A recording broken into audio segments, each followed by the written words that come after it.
Hey guys, here is a GP9 shell, and it's been sitting about 15 minutes in the alcohol. And basically all you do is just take a old toothbrush and start scrubbing, and you can see that yellow is already starting to come right off. Just dunk it.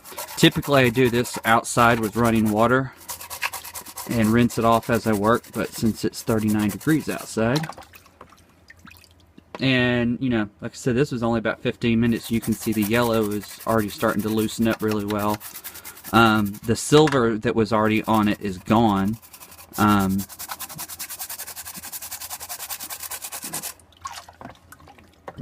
By tomorrow morning, this one will be pretty much ready to be just stripped. Everything will be softened up on it, and it'll be ready to go. But yeah, I've got a really big tub here full of 91% rubbing alcohol, and you can see that, oh, well, here the red paint's starting to go down on this end. Like I said, this one's only been in the alcohol about 15 minutes. This one has the original paint on it. This one wasn't painted over. But you can see the Santa Fe starting to let go. The benefits of the alcohol is super cheap. It doesn't burn your skin unless you've got paper cuts. And it's not greasy or sticky. If you get it on you, it just dries. It evaporates quickly. And you can buy it at any Walgreens. That's where I buy mine, because I get the rewards. So yeah, by tomorrow I'll let this soak overnight.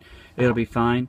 The alcohol doesn't eat the plastic. It doesn't melt the plastic. It doesn't soften the plastic.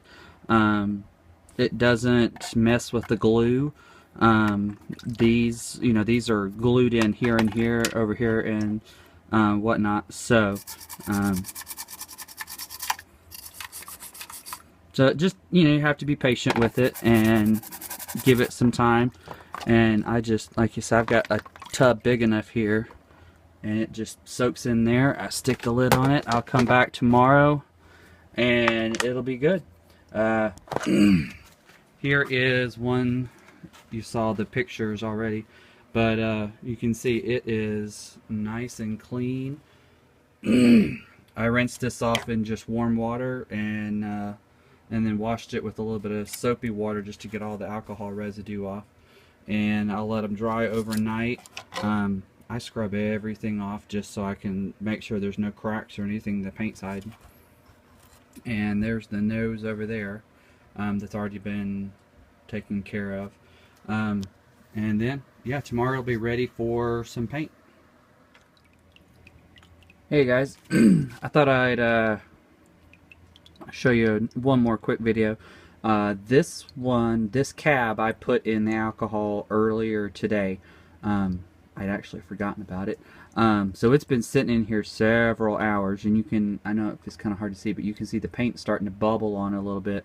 And then as soon as I take my paintbrush, you can see the paint just comes right off.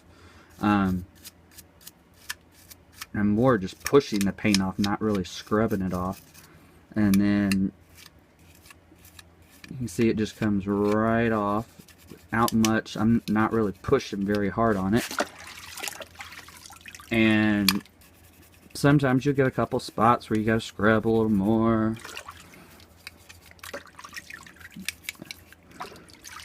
But it will take, here we go, this was an old New Haven locomotive, and as you can see, it's not anymore. And this, like I said, this has been sitting a couple hours, so this gives you an idea of what it'll do with a little bit of, work time.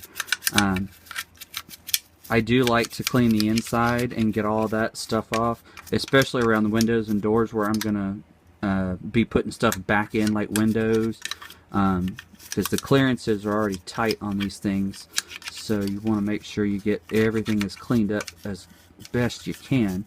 And then it just gives you a good surface to glue to, a good surface to clean paint to. So, and then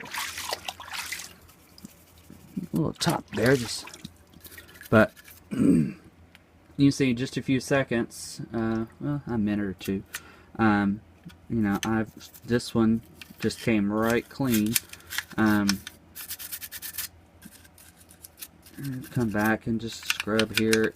Make sure I get all inside the windows. Make sure I get inside the doors. You don't want the paint buildup between layers to make it so the stuff won't fit. And